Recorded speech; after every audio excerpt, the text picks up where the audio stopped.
የአዶናይ አካውንት የተመታ ነው። አዎ የተመታ ነው።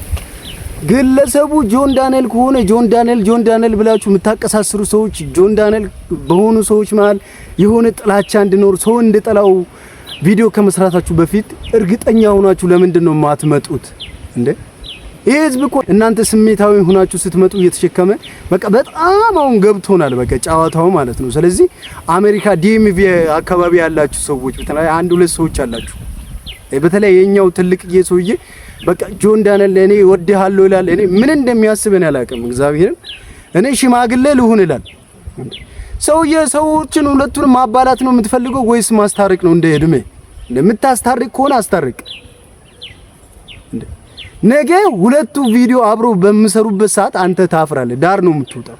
ምክንያቱም አዶናይ የራሱን ኮንተንት አለው፣ የራሱን ፋን ክለብ አለው፣ መወዱ ሰዎች አለ። ጆን ዳንኤል ምንጻ እዛ ጋር ጆን ዳንኤል የአዶናይን አካውንት የሚያዘጋው ወይን ደግሞ ባን የሚያስደርገው የቲክታክ ካምፓኒ ነው ጆን ዳንኤል።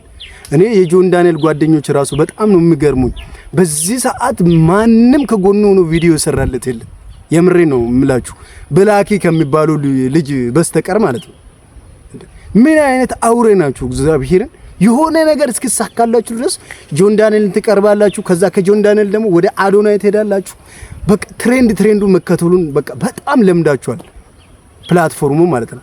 እና ደግሞ ሰሞኑን ሁላችሁም ቪያዎቹ ቀንሶ የጆን ዳንኤልም የአዶናይም በቃ ሬንጁን በጠበቀ ሁኔታ እየሄደ ነው። ምክንያቱም ለምን ጆን ዳንኤል ነው ያዘጋ ያለው በመባል አዶናይ ደግሞ እንደዚህ ተዘግቷል በሚል የሁለቱን ቢፍ ይዛችሁ እናንተ በቃ በጣም ጨዋው መስላችሁ ህዝቡ ላይ የሆነ ሐሳብ ጆን ዳንኤል ነው ብላችሁ የምታቀሳስሩ ሰዎች ፕሊዝ በእናታችሁ እንዴ እኛ እንዴት ነው የምንችለው?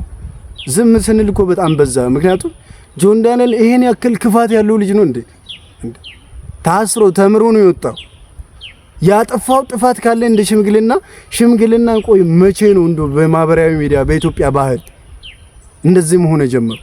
ጆን ዳንኤል አንተን እናቃለን እረፍ የምትሉ ከሆነ እውነት የምትወዱት ከሆነ በውስጥ መስመር አታናገሩ። እዚህ ጋር ልጁ እንድጠላ ሰዎች ግኖር እንዲያረጉት ምሰራው ስራ እንዳይቀጥል ባይዘው ጆን ዳንኤል በዝን ሰዓት ነው መቀጠል ያለብህ የኔ ወንድም።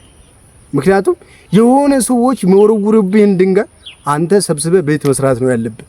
በራዘሬ ያው ጠንካራ እንደሆንክ በጣም እተማመንብሃለሁ። ምክንያቱም ብዙ ነገሮች ተምረሃል። እስር ቤት ሲገባ ብዙ ነገሮችን አይታል ተምረሃል። ነገር ግን ይሄ ባባ ነው ብቻ የሆነ ስም አለው እንዴ? ምንድነው አንተ ሐሳብ ጆን ዳንኤል ላይ ያለ ጥላቻ ምንድነው? ሁለት ሰዎች ያላችሁ በተለይ እኔ በቃ በግልጽ ልንገራችሁ ነው እውነታችሁ ምንም አልተመቸኝም። የምሬ ነው የምላችሁ። የጃንንም የአዶናይንም የጆን ዳንኤልንም ፋን ክለብ የምትበጠብጡ ሁለታችሁ እናንተ ናችሁ። እዚህ ጋር አካውንታችሁ ሜንሽን አደርግላችኋል።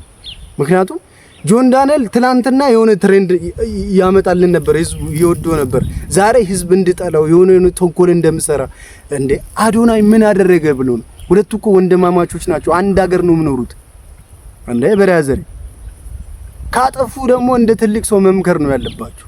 ያደገ ሀገር ላይ ስትኖሩ እኮ የምታወሩትን ነገርኛ በቃ አስጠላን እውነት እንዴ። የኢትዮጵያውን እንትን ያያረጋችሁ ያመሳችሁ ፎሎ መሰብሰብና እዛ እንትን ማድረጋችሁን አቁም። ቪው ከቀነስባችሁ በዚህ እግዚአብሔር ይመስገን ቪው እየጨመረ ነው። ነገር ግን ሰውና ሰው አታባሉ እንዴ። ጆን ዳንኤል የምን ካምፓኒ ስለሆነ ነው የአዶናይ አካውንት ባይዞ እንደዚህ ስል ይዘጋያል እኮ አይደለም። የአዶናይ አካውንት ይጥፋያል እኮ አይደለም። አዶናይ በጣም ሰውን ምረዳ ልጅ ነው። አሁን እንደውም በጣም አስፈላጊው ሰዓት ላይ ነው አካውንቱ የተዘጋ። ነራሴ በጣም አዝኜበታል። ምክንያቱም በጣም ከሚያደንቁት በጣም ከመወዱት መሃል አንዱ ነኝ። ጆን ዳንኤልንም እንደዛው ጃኒንም እንደዛው። ትናንትና ቲክታክ መንደር ላይ መታችሁ አወቅን ብላችሁ ብጥብጥ የምታረጉ ሰዎች ግን በሰላም ነው? ምናችሁ ነው የሚያማችሁ? እኔ ከጆን ዳንኤል ፋን ክለብ ብላክ የሚባለው ልጅ ብቻ ነው እግዚአብሔርን። እኔ ብላክ በጣም ነው የምመቸኝ። እግዚአብሔር ያክብረው በእውነት ቅን የሆነ ጓደኛ፣ በጣም ጓደኛ ተብሎ በቃ ሺህ ጓደኛ ሊኖር ይችላል፣ ግን በቃ አንድ ነው ከዛ ውስጥ በልቡ በእውነተኛ ማንነቱ የሚቀርብ። እንደ ብራዘሮች እንተሳሰብ እንጂ በዚህን ሰዓት ጆን ዳንኤል ምስቱን ህፃን ልጁን ያሳድግበት እንጂ እንደዛ ያያረጋችሁ እንዴ የሆናችሁ እንዴ በጣም ያላሰበውን ተንኮል እንድሰራ ወይ ደግሞ ያላሰበው ነገር ውስጥ እንድገባ የምታደርጉት ህዝብ እናንተ ናችሁ። እነዚህ ሁለት ሰዎች ማለት ነው። ጆን ዳንኤል ይቀጥላል፣ አዶናይም ይቀጥላል፣ ጃኒም ትቀጥላለች። ነገር ግን ወሬ የምታወሩ ሰዎች የሆነ ሰዓት ላይ ጥግ ትይዛላችሁ፣ ፓርክ ታደርጋላችሁ። በቃ ያከትማል የእናንተ ነገር። ሁለቱ አንድ ላይ ቪዲዮ በሰሩ ሰዓት የእናንተ ነገር ያከትማል ማለት ነው። ስለዚህ አሜሪካ መኖራችሁ እንደዚህ እንድታወሩ በቃ ፍሪደም ኦፍ ስፒች የሚባለው ነገር እዛ ስላለ እንደፈለጋችሁ መታችሁ በስሜታዊነት አትልቀቁብን። እኛ እኮ ነገሮችን እናገናዝባለን።